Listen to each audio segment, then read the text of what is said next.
আমি আজি এইটো আয়োজন কৰিছো ধৰক এতিয়া বৰ্তমান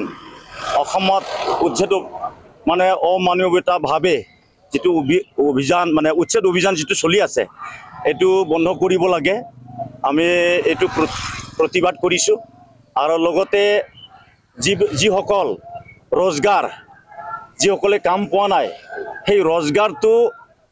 আমাৰ এটা মৌলিক অধিকাৰ হিচাপে চৰকাৰে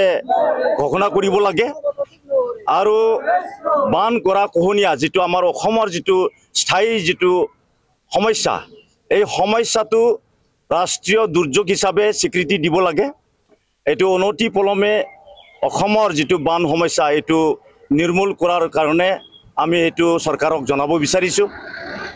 আৰু লগতে আমাৰ যেটো পাব লগা যেটো ভোটাৰশিপ আমাৰ অৰ্থনীতিৰ স্বাধীনতা এই স্বাধীনতাটো আমাক লাগে অনতি পলমে যেহেতুকে 2011 সনৰ 2 ডিসেম্বৰত সৰকাৰে আমাক ভোটাৰশিপ দিম বলি তেওঁলোকে আমাক কথা দিছিলে আৰু উচ্চ পদস্থ কমিটিয়ে হেতু পাস কৰি দিছিলে এই গতিকে আমি বহি নাথাকো যেতিয়ালৈকে আমি ভোটাৰশিপ নাপাম অৰ্থনীতিৰ স্বাধীনতা যেতিয়ালৈকে নহয় তেতিয়ালৈকে আমাৰ এই আন্দোলন চলি থাকিব আমি চলাই যাই থাকিম আৰু লগতে আমাৰ এই বিটিআৰ অঞ্চলত এতিয়া বিটিআৰ অঞ্চলতো বিভিন্ন জায়গাত উচ্ছেদৰ কাৰণে তেওঁলোকে নোটিস জাৰি কৰি আছে যাতে সেই নোটিসটো যাতে তেওঁলোকে আকৌ ঘূৰাই লয় তাত কোনো ধৰণৰ যাতে উচ্ছেদ যাতে নচলে এটো আমি অনুৰোধ কৰিছো যে অনতি পলমে উচ্ছেদৰ কামটো বন্ধ হ'ব লাগে বিটিআৰ এলেকাটো আৰু অসমত যিমানখিনি বিভিন্ন জিলাত উচ্ছেদ অভিযান চলাই আছে আৰু সেই উচ্ছেদটো বন্ধ কৰিব লাগে আৰু লগতে আমি এই বিটিআৰ ইলেকশনৰ কাৰণে আমি নামি পৰিছো আৰু আমি যিমানখিনি পাৰো বিটিআৰত যেটো অন্যায় অত্যাচাৰ হৈ আছে ইয়াত কোনো ৰাজ্যৰ ডেভেলপমেন্ট হোৱা নাই 17 বছৰ বিপিএফে ৰাজ কৰিলে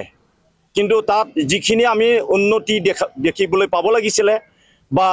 ৰাজ্যৰ অৰ্থনৈতিক স্বাধীনতা হ'ব লাগিছিলে এইখিনি আমি দেখিবলৈ পোৱা নাই তাৰ পিছত প্ৰমোদ বৰৰ এতিয়া বৰ্তমান 5 বছৰ মানে হৈ আছে গতিকে এই 5 বছৰতো প্ৰমোদ বৰৰ পৰা আমি যিখিনি উন্নতি আমি দেখিবলৈ পাব লাগিছিলে এইখিনি আমি দেখা নাই আৰু তেওঁলোকে আমাৰ ওচৰত তেওঁলোকে ভিকু ভাৱনা দেখুৱাই আছে আৰু তেওঁলোকে মাজে মাজে একগোট হ'বলৈও বিচাৰে এটো এটা ভাৱনা দেখুৱাই আছে আৰু কেতিয়াবা তেওঁলোকৰ মাজত কাজিয়াও হয় হেতুকো আমি দেখিবলৈ পাই আছো যদি হেনেকে কৰি থাকে তেতিয়া হলে বিটিআৰ উন্নতি কেনেকে হ'ব তো বিটিআৰ উন্নতি আনিবৰ কাৰণে আমাৰ ভোটাৰ্স পাৰ্টি ইন্টাৰনেশনালে আমি সক্ৰিয়ভাৱে লাগি আছো আৰু অহাবাৰ আমি এই 40টা সিটত আমি ক্যান্ডিডেট দি পেলাই প্ৰাৰ্থী দি পেলাই আমি জিকিব পাৰিম বুলি আমাৰ এটা মানে দৃঢ় বিশ্বাস আছে গতিকে আমি আজি সেই কাৰণে আমি ইয়াতে এৱাৰনেছ হিচাপে লগতে আমাৰ যিখিনি ডিমান্ড আছে সেই ডিমান্ডটো আমি চৰকাৰক জনাবৰ কাৰণে আমি প্ৰধানমন্ত্ৰী আৰু মুখ্যমন্ত্ৰীলৈকে আমি স্মাৰক পত্ৰ আজি মানে পঠাম আমাৰ স্থানীয় যেটো আমাৰ ওদালগুৰি জিলাৰ ডিচিৰ জৰিয়তে তো এইখিনি আমাৰ কাৰ্যকলাপ আজি হ'ব এইখিনি কৈ মই সামৰিছো সমাগত যেটো বিটিসি নিৰ্বাচন হয় বিটিসি নিৰ্বাচনত আপোনালোকে ইউপিপিএল বিপিএফ আৰু বিজেপি প্ৰত্যাহ্বান জনাব কেনেকৈ আমি প্ৰত্যাহ্বান জনাম কিয়নো তেওঁলোকে অৰ্থনৈতিক স্বাধীনতাৰ কথা তেওঁলোকে নকয় আৰু তেওঁলোকে ভোটাৰশিপ দিবৰ কাৰণে তেওঁলোকে স্বীকাৰ নকৰে যাৰ কাৰণে আমি ওলাই আহিছো অৰ্থনৈতিক স্বাধীনতাটো আমাৰ সাংবিধানিক অধিকাৰ হয় এই অধিকাৰৰ কাৰণে আমি লাগি আছো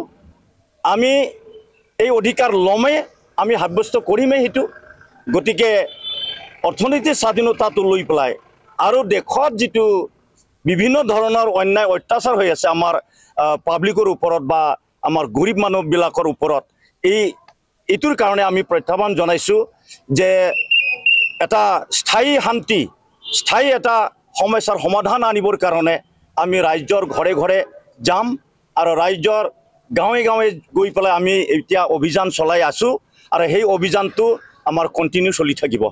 40টা সিটৰ ভিতৰত কেইটামান আহিব আপোনালোকৰ 40টা সিটৰ ভিতৰত আমি পৰাপক্ষত আমি 40টা চিটেই ল'ব বিচাৰিছোঁ তথাপিও আমি একেবাৰে 40টাৰ ভিতৰত 10% আমি ৰাখিমেই